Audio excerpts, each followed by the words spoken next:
Hola chicos, en este video les voy a hablar sobre el tema la guerra submarina y la entrada de Estados Unidos a la Primera Guerra Mundial.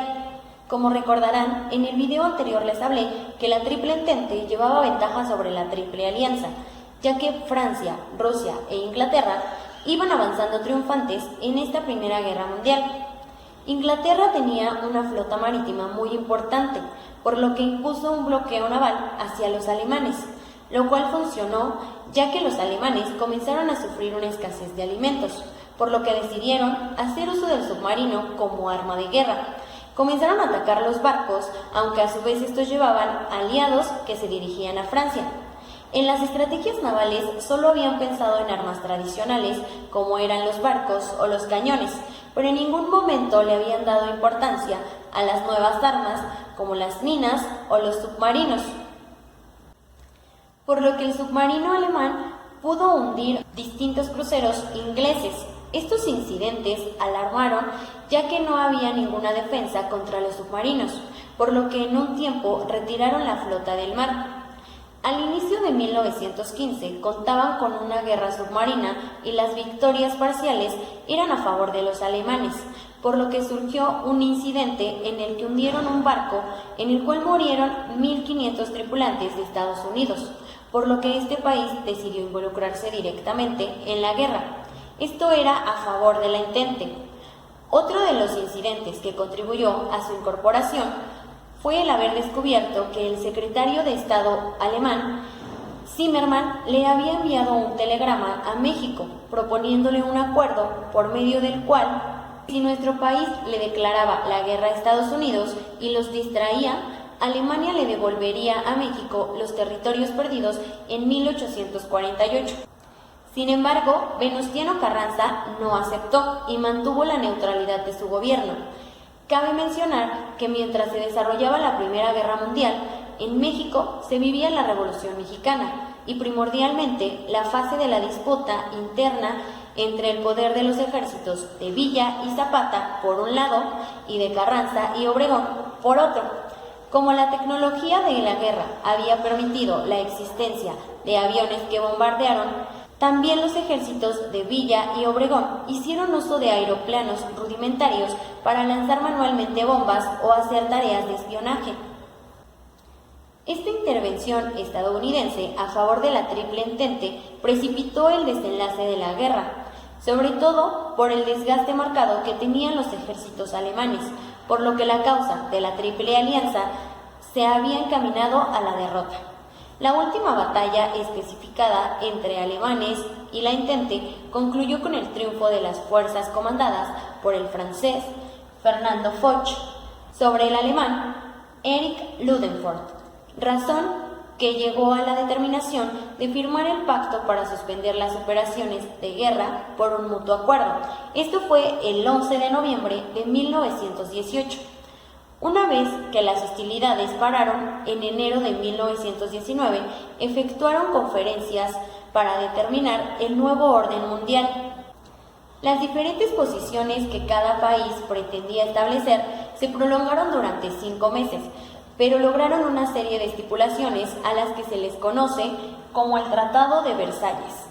En este estipulaban los costos políticos que las potencias vencidas estaban obligadas a pagar, y con respecto a Alemania, las sanciones fueron muy fuertes, ya que los señalaron como causante de la guerra y los declararon culpables de todos los daños que sufrieron las naciones involucradas. Al mismo tiempo, se les obligaba a limitar su ejército a solo 100.000 hombres.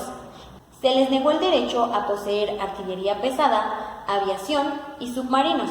Además, perdieron los territorios de Alsacia y Lorena, los cuales se les devolvieron a Francia. El Imperio Austrohúngaro formó las naciones de Austria, Hungría y Checoslovaquia. Parte de su territorio se incorporó a Rumanía y a Serbia. Además, todas las disposiciones se consideró necesario crear un órgano regulador que garantizara el cumplimiento de estos acuerdos, por lo que el presidente de Estados Unidos, Wilson, presentó la idea de constituir una sociedad de naciones. Esta se basaría en 14 puntos. Para conocer un poco más acerca de estos 14 puntos, les dejaré un enlace en la descripción. Las potencias que habían ganado decidieron que todos los países participantes en este conflicto debían obligarse a evitar tratados secretos, así como promover agresiones de una nación a otra, es decir, tenían que resolver sus diferencias a través de un arbitraje forzoso. Sin embargo, Rusia no fue aceptada en la Sociedad o Liga de las Naciones, ya que ésta tenía un régimen gubernamental comunista, es decir, una forma de gobierno en la cual los bienes solamente eran propiedad común, ya que había una falta de propiedad privada y tampoco había clases sociales. Como pueden darse cuenta, el país que realmente ganó en esta guerra fue Estados Unidos, ya que su economía se fortaleció y su territorio no sufrió daños. Por estas razones se pudo convertir en el gran prestamista del mundo. La economía norteamericana había aprovechado este conflicto para crecer, por lo que en 1923 Charles Davis, quien era banquero, propuso y logró que aceptaran un préstamo de $200 millones para Alemania. Esto era con el propósito de auxiliarlos en su reparación, pero con la intención de hacer un excelente negocio. El plan fue conocido como el Plan Davis. Al contrario de Estados Unidos, Europa sufrió una crisis económica debido a las consecuencias de guerra, por lo que todas las áreas de producción sufrieron numerosas pérdidas.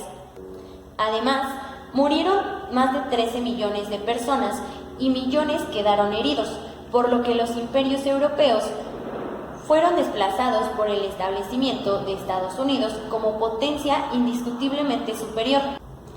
Francia e Inglaterra se habían endeudado fuertemente con Estados Unidos, por lo que las nuevas potencias surgían en territorios distintos al europeo, mientras este se dividía en 29 estados. Norteamérica alcanzó grandes índices de producción, sin embargo, en 1922 sufrió una crisis, ya que no podía vender sus grandes excedentes, por lo que hubo un problema de economía interna, y en este momento supieron lo que representaba ser vecino de la nueva potencia. Hasta aquí terminamos con el tema, la guerra submarina y la entrada de Estados Unidos a la Primera Guerra Mundial.